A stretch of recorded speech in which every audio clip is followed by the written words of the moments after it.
की त्वचा फटने लगी, हाथ पंजों में बदल गए, चेहरा लंबा होकर थूथन बन गया और कुछ ही सेकंड में वो एक विशाल काला भेड़िया बन चुका था। किशन डर के मारे वहीं छिप गया, उसकी सांस तक रुक गई थी। उस रात रघु ने सिर्फ शिकार नहीं किया, वो खेल रहा था। वो लोगों को पकड़ता, उन्हें भागने देता, फिर अचानक झपट कर उन्हें गिरा देता। उनकी चीखें पूरे जंगल में गूंजती रहीं, लेकिन कोई बचाने नहीं आया। खौफनाक मंजर, इंसान या भेड़िया। रात के ठीक 12:07। भैरवपुर गाँव में अचानक एक कुत्ता जोर जोर से रोने लगा। उसकी आवाज इतनी अजीब थी कि सुनते ही लोगों के शरीर में सिहरन दौड़ गई। फिर जैसे किसी ने इशारा किया हो, पूरे गांव के सारे कुत्ते एक साथ रोने लगे। उसी समय काले जंगल की तरफ से एक लंबी डरावनी आवाज आई, आलू। वो आवाज किसी साधारण भेड़िए की नहीं थी, उसमें इंसान की चीख भी मिली हुई थी। उस रात किसी ने दरवाजा नहीं खोला, क्योंकि सब जानते थे कुछ बुरा शुरू हो चुका है। करीब 20 साल पहले डूमरखेड़ा गाँव में भेरू सिंह नाम का एक शिकारी रहता था। वो सिर्फ शिकार नहीं करता था, उसे मारने में मजा आता था। एक रात वो काले जंगल के अंदर बहुत गहराई तक चला गया। वहाँ उसने एक मादा भेड़िया को अपने 3 बच्चों के साथ देखा। बच्चे खेल रहे थे, माँ उन्हें प्यार से देख रही थी, लेकिन भेरू सिंह के अंदर इंसानियत नहीं थी। उसने बिना सोचे समझे बंदूक उठाई और तीनों बच्चों को गोली मार दी। बच्चे तड़प तड़प कर मर गए। मादा भेड़िया घायल होकर गिर गई, लेकिन मरने से पहले उसने भेरू सिंह की आंखों में देखा। उसकी आंखों में आंसू नहीं थे, सिर्फ गुस्सा और बदला था। तभी उसके मुंह से इंसानी आवाज निकली, तूने मेरे बच्चों को मारा है, अब तेरी नस्ल इंसान होकर भी जानवर बनेगी। और उसी पल जंगल ने वो श्राप अपने अंदर समा लिया। कुछ दिनों बाद भेरू सिंह बदलने लगा। दिन में वो सामान्य रहता, लेकिन रात को उसकी आंखें लाल हो जाती, दांत लंबे हो जाते और उसे कच्चा मांस खाने की भूख लगती। एक रात उसकी पत्नी ने उसे देख लिया और अगली सुबह उसकी लाश घर के पीछे मिली, आधा शरीर खाया हुआ, हड्डियां टूटी हुई और आंखों में ऐसा डर जैसे उसने मरने से पहले कोई भयानक सच देख लिया हो। उस दिन के बाद गाँव में मौत का साया फैल गया। धीरे धीरे भैरवपुर, खैराड़ी, मोहनगढ़ और सियाना, इन चारों गाँवों में लोग गायब होने लगे। हर बार लाश जंगल के पास मिलती, शरीर नोचा हुआ,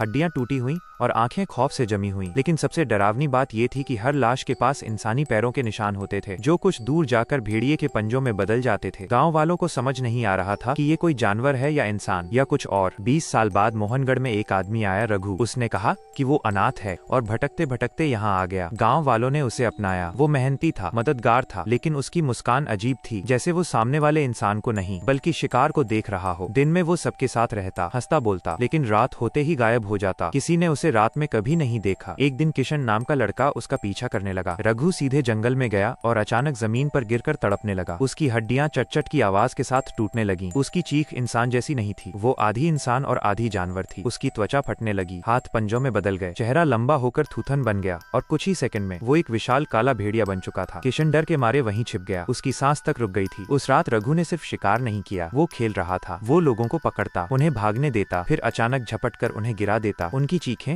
पूरे जंगल में गूंजती रहीं, लेकिन कोई बचाने नहीं आया। एक बच्चा भागते भागते चिल्लाया, माँ, वो रघु है, वो भेड़िया है। लेकिन दरवाजे बंद रहे, क्योंकि डर इंसान को पत्थर बना देता है। अगली सुबह गांव वाले रघु को पकड़ने उसके घर गए। दरवाजा अंदर से बंद था। उन्होंने दरवाजा तोड़ा और अंदर जो देखा, उससे उनकी रूह कांप गई। रघु अंदर बैठा था, बिल्कुल सामान्य, जैसे कुछ हुआ ही न हो। उसके कपड़े साफ थे, शरीर पर एक खरोंच तक नहीं थी। वो मुस्कुराया और बोला, क्या हुआ, तुम सब इतने डरे हुए क्यों हो? गाँव वाले एक दूसरे को देखने लगे। अगर वो रात को भेड़िया था तो सुबह इंसान कैसे? तभी गांव में एक बूढ़ा साधु आया। उसने रघु को देखते ही कहा, ये एक नहीं है। सब चौंक गए। साधु बोला, ये श्राप एक शरीर में नहीं रहता, ये हर रात एक नए इंसान को चुनता है। आज रघु, कल कोई और। ये सुनकर पूरे गांव की रूह कांप गई। मतलब भेड़िया कोई एक नहीं था, वो कोई भी हो सकता था। शायद तुम्हारा दोस्त, तुम्हारा भाई या तुम खुद। उस रात गाँव वालों ने फैसला किया कि अब डरकर नहीं जिएंगे। सब हथियार लेकर जंगल में गए। रात के 12 बजे फिर वही आवाज आई, आलू। लेकिन इस बार एक नहीं, कई आवाजें आईं। धीरे धीरे अंधेरे से कई परछाइयां बाहर आईं। एक नहीं, दो नहीं, पूरे 10-12 भेड़िए। उनकी आंखों में इंसानी पहचान थी, जैसे वो सब कभी इंसान थे। फिर अचानक हमला हुआ। चीखें, खून, भागते कदम और टूटती हड्डियों की आवाज। उस रात जंगल जिंदा था और इंसान शिकार। कोई नहीं बच पाया। सुबह जब सूरज निकला तो जंगल के बाहर सिर्फ खून था और जमीन पर दर्जनों इंसानी पैरों के निशान, जो धीरे धीरे भेड़िए के पंजों में बदल रहे थे। गाँव खाली हो चुके थे, घरों के दरवाजे खुले थे, लेकिन अंदर कोई नहीं था। आज भी लोग कहते हैं, अगर तुम रात को उस काले जंगल के पास जाओ और कोई तुम्हें नाम लेकर बुलाए तो पीछे मत मुड़ना, क्योंकि हो सकता है वो इंसान ना हो, बल्कि वही भेड़िया हो जो दिन में तुम्हारे साथ बैठकर हंसता है और रात को तुम्हें खा जाता है।